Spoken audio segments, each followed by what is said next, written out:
এক ছোট্ট গ্রামে এক গরিব মা তার সন্তানকে নিয়ে বাস করত। তাদের ঘর ছিল ছোট, কিন্তু ভালোবাসা ছিল অনেক বড়। মা নিজের খাবার ছেড়ে সন্তানের জন্য রেখে দিত। নিজে ক্ষুধার্ত থেকেও সে কখনো তা বুঝতে দিত না।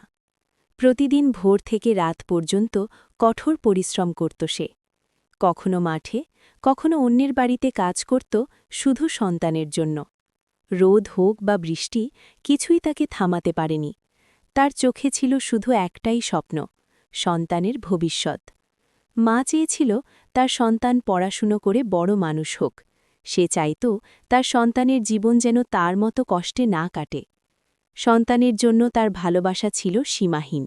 নিজের সুখ দুঃখ সব ভুলে গিয়েছিল সে।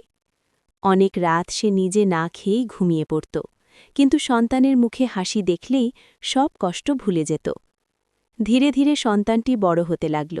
সে বুঝতে শুরু করল তার মায়ের ত্যাগ আর কষ্ট। দিনরাত পরিশ্রম করে সে পড়াশুনো চালিয়ে গেল। তার একটাই লক্ষ্য, মায়ের স্বপ্ন পূরণ করা। একদিন সে অনেক বড় সফলতা অর্জন করল। সেই দিনটি ছিল তাদের জীবনের সবচেয়ে বড় দিন। সফল হয়ে সে ফিরে এলো তার মায়ের কাছে। তার চোখে ছিল ভালোবাসা আর কৃতজ্ঞতা। মাকে জড়িয়ে ধরে সে কান্নায় ভেঙে পড়ল। সে বলল, মা, আজ আমি যা হয়েছি সব তোমার জন্য।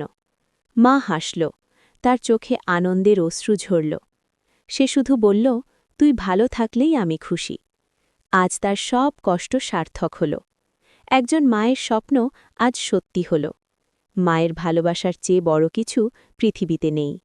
এই ভালোবাসা নিঃস্বার্থ, অমূল্য আর চিরন্তন। মায়ের ত্যাগ কখনো ভুলে যেও না।